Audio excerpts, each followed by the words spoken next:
Hi friends, எல்லாருக்கும் வணக்கம். அனைவருக்கும் இனிய சுதந்திர தின நல்வாழ்த்துக்கள். Happy independence day. ஸோ இந்த இண்டிபெண்டன்ஸ் டே அன்றைக்கி எனக்கு சில விஷயங்கள் பேசணுன்னு ஆசையாக இருந்துச்சு. ஸோ அதனால தான் நான் இந்த வீடியோ பண்ணுறேன். ஸோ இந்த சுதந்திர தின அன்னைக்கு சில விஷயங்கள் நான் உங்ககிட்ட பர்சனலாக எனக்கு தோணுன சில தாட்ஸ் நான் உங்ககிட்ட ஷேர் பண்ணிக்கிறேன்.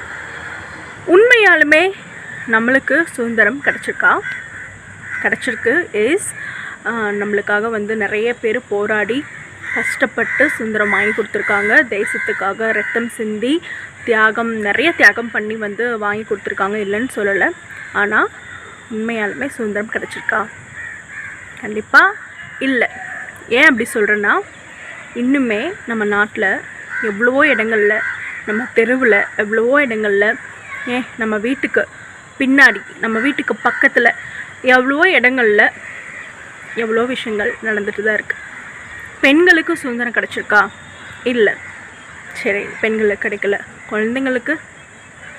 குழந்தைங்களுக்கு கண்டிப்பாக இல்லை. நான் குழந்தையாக இருக்கும்போது சுதந்திரமாக விளையாடின ஞாபகம் எனக்கு இருக்குது. இந்த சுதந்திர நாள் அன்னைக்கு நான் கொடி பிடிச்சிட்டு ஃபுல்லாக சுற்றி விளையாண்ட நாட்கள் எனக்கு இன்னுமே மனசில் ஞாபகம் இருக்குது. ஆனால் இப்போது ஒரு குழந்தை கூட ரோட்டில் என்னால் பார்க்க முடியல. பிகாஸ் ஆஃப் லாக்டவுன்னு கூட நினச்சா கூட லாஸ்ட் இயர் கூட என்னால் பார்க்க முடியல. ஏன்னா அந்தளவுக்கு ரேப்ஸ் பயப்படுறாங்க. பெண் குழந்தைய பெற்ற எல்லா பேரண்ட்ஸும் பயப்படுறாங்க. ரோட்டில் விட முடியல விளையாட. ஸோ இதோட அர்த்தம் உங்களுக்கு எல்லாத்துக்குமே தெரிஞ்சிருக்கும், எந்த அளவுக்கு நம்ம நாட்டில் சுதந்திரம் இருக்குது அப்படின்னு சொல்லி. ஸோ பெண்களுக்கே இல்லை அப்படிங்கும்போது குழந்தைங்களுக்கு கண்டிப்பாக இல்லை. இப்போ நான் பேசிகிட்ருக்கேன், இப்போ கூட கண்டிப்பாக ஏதோ ஒரு மிருகம் பெண்களுக்கு எதிராக குழந்தைக்கு எதிராக வன்முறை பண்ணிகிட்டே தான் இருக்கும். அடுத்து மிக மிக ரொம்ப கேவலமான விஷயம் இந்த மதத்தை வச்சும் ஜாதியை வச்சும் பண்ணுற ஒரு விஷயம், ரொம்ப ரொம்ப கேவலமான ஒரு விஷயம். அதுவும் நம்ம நாட்டில் நடந்துட்டு தான் இருக்குது. டெய்லி நீங்கள் பார்த்துட்டே தான் இருப்பீங்க.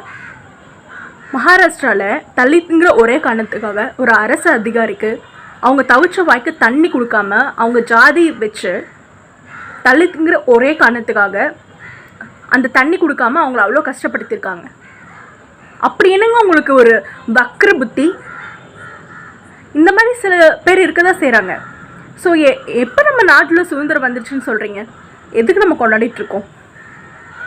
ஸோ நம்ம நாடு சுதந்திரம் வாங்கிடுச்சா? உண்மையான சுதந்திரமா?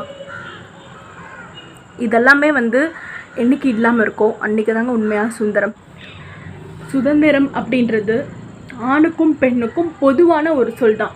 ஆனால் இப்போ பெண் சுதந்திரத்தை பற்றி நான் ஏன் பேசிகிட்ருக்கேன்னா, பெண்களுக்கு ஆண்களை காட்டிலும் பல கட்டுப்பாடுகளை இந்த சமூகம் வைத்திருக்கிறது. அந்த ஒரே காரணத்துக்காக தான் பெண் சுதந்திரத்தை பற்றி நான் பேசிகிட்ருக்கேன். ஆணும் பெண்ணும் சமம் அப்படிங்கிற நிலைமை என்னைக்கு வருகிறதோ, பெண்கள் இதை தான் செய்யணும் அப்படிங்கிற கட்டுப்பாடு மாதிரி இதையெல்லாம் செய்யக்கூடாது அப்படின்னு சில விஷயங்கள் வச்சுருக்கோம். எதையெல்லாம் செய்யக்கூடாதுன்னு சொல்கிறாங்களோ அதை ஒரு பெண் செய்கிற நிலைமைக்கு போகாமல் இருக்கும்போது மட்டும்தான் உண்மையான பெண் சுதந்திரம். இந்த சொசைட்டி ஒரு பெண்ணை உடல் சார்ந்த ஒரு விஷயமாக தான் பார்க்குறாங்க. அவங்க ஒரு பெண்ணுக்கு ஒரு சிந்தனை இருக்குது, ஒரு சிந்தனை சார்ந்த ஒரு மனுஷி அப்படிங்கிறத அவங்க யோசிக்கிறதில்ல. ஒரு ஆணுக்கு அகம் புறம் அப்படின்னு ஒரு வெளி தேவைப்படுது. அது ஆணுக்கு இந்த சமூகம் ரொம்ப எளிமையாக கொடுத்தது. ஆனால் ஒரு பெண்ணுக்கு கொடுக்கறதில்ல. ஸோ அந்த பெண்ணுக்கு கண்டிப்பாக அது தேவைப்படுது. ஆணும் பெண்ணும் சமம் அப்படிங்கிற ஒரு விஷயம் என்னைக்கு இந்த சமூகத்தில் ரெண்டு பேரும் சமங்கிற ஒரு நிலைமை வருகிறதோ அன்னைக்கு தான் பெண் சுதந்திரம் கிடைக்கும். ஸோ அதுதான் ஃபெமினிசம் அப்படிங்கிறது ஆண்களை விட பெண்கள் உயர்ந்தவர்கள் அப்படின்னு சொல்கிறதில்ல. ஆணும் பெண்ணும் சமம். பெண் சுதந்திரத்தை பற்றி நான் பேசிகிட்ருக்கேன் அப்படிங்கிறது தப்பு. என்னை பொறுத்த வரைக்கும் சுதந்திரம் அப்படிங்கிறது அனைவருக்கும் பொதுவான ஒன்று. ஸோ ஆணும் பெண்ணும் சமம், ரெண்டு பேரும் நிகரானவர்கள் தான். ஸோ இந்த நிலைமை மாற வேண்டும்.